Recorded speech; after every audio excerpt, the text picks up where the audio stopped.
If this tastes like cigarettes, I'll give this a 2 horns up just for how absurd it'll be. What's up, everybody? It's the Ginger Yeti, and I'm checking in from home. So again, if you haven't seen my unboxing and don't watch my videos, I ordered a big, huge box of beers from Halftime Beverage. And one of the beers I received or I bought is this beer right here. This is the Coffee and Cigarettes from Cellarmaker Brewing Company. They're out of Oakland, California. I don't know if I've ever had a beer from Cellarmaker. I have to have, but who knows? It's a coffee porter. Once again, Untapped is wrong. Untapped says 7.7. This is 7.2% ABV. It's got like a freaking out coffee cup on it with an ashtray. They both have faces and cigarette in there, and kind of funny name. That's what caught my eye, was the name, and then I saw it was a coffee porter, so I had to have it because I'm a big fan of coffee porters. On Halftime Beverage, I paid $9.49 for it. And I don't think I've said in my other videos, but the shipping this time for me was negligible. Sometimes Halftime Beverage does promos and things where you get free shipping if you buy so many beers. This time there wasn't free shipping, but shipping was $19 and change.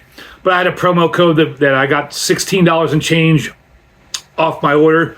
So shipping was basically free. So this was straight up $9.49.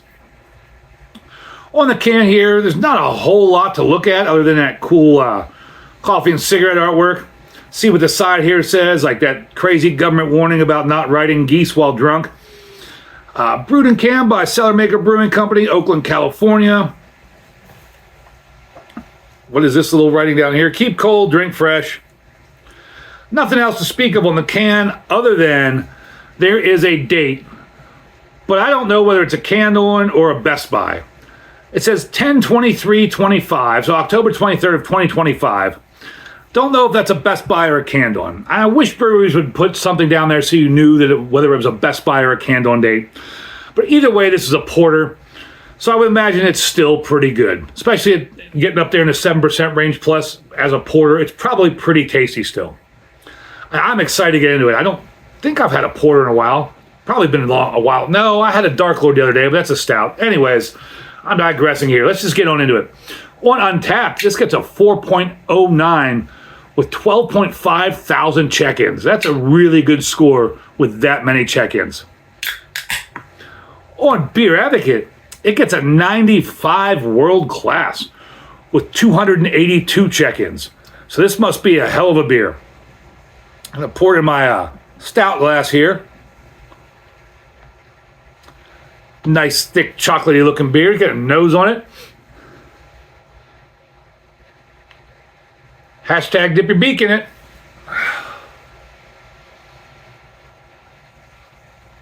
That just smells like burnt caramel, burnt char, like chocolatey burntness. Dark, high cacao chocolate. And magnificent. That's what that smells like. Color, can't see through that. That's black as night. Can't see through that. Big, like 2.5 fingers of just chocolatey tan head. Doesn't smell like cigarettes so far, but I'm still excited to check this beer out and try it. Cheers, everybody.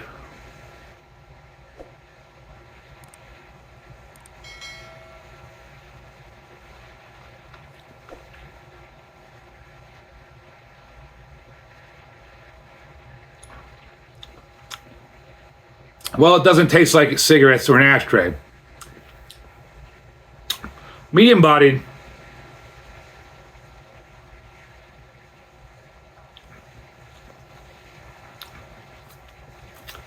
And the flavors are light, but kind of decadent, which is really weird.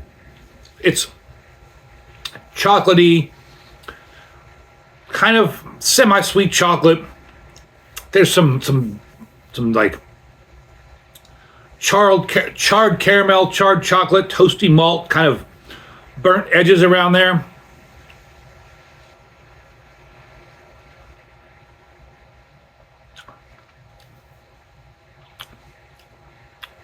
And you know, if I use my imagination, and remember back to the days of when smoking was cool. Everybody was smoking. You're in high school sneaking cigarettes behind the library. The finish is almost reminiscent of that, which is kind of weird. It's kind of weird to say that. But just that burnt, char, smoky, like toasty, with a little bit of sweetness to it.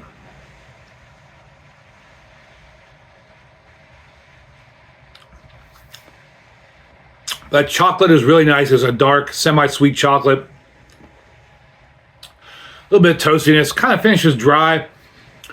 Other than the drying, the 7.2% alcohol. Oh, it is 7.7%. I can't read, or did I mention that earlier? 7.7% alcohol is not noticeable at all.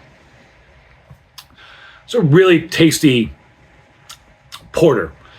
I won't say go as far as say it's like a special crazy porter, but it's a really tasty porter. Now, I don't know that this is worth $9.49. I mean, it did come from California all the way to Halftime in New York, then to Ohio. So I get a little bit of an upcharge. But I don't think this is worth $9.49. $6, $7 all day long. However, this is still a really good, tasty beer. I'd give it a big horns up. If you see coffee and cigarettes for like $6, $7, definitely buy it. Maybe it's cheaper at the brewery in Oakland. I get to Oakland once in a while. Maybe I can go check out that brewery sometime. But if you can find it for like $6, $7, I'd actually absolutely buy it for that price. $9.59 or $9.49, you're getting a little pricey on that. Still a tasty beer. And it is a higher alcohol beer, so you're not going to drink a whole lot of these. Overall, I'm pretty happy with it. Have you had the coffee and cigarettes? Do you remember sitting and drinking coffee with cigarettes way back when it was cool? I certainly do, back in the days when I would hang out at a Denny's, but that's a story for another time. Thank you all for watching. As always, I appreciate it. Embrace the adventure.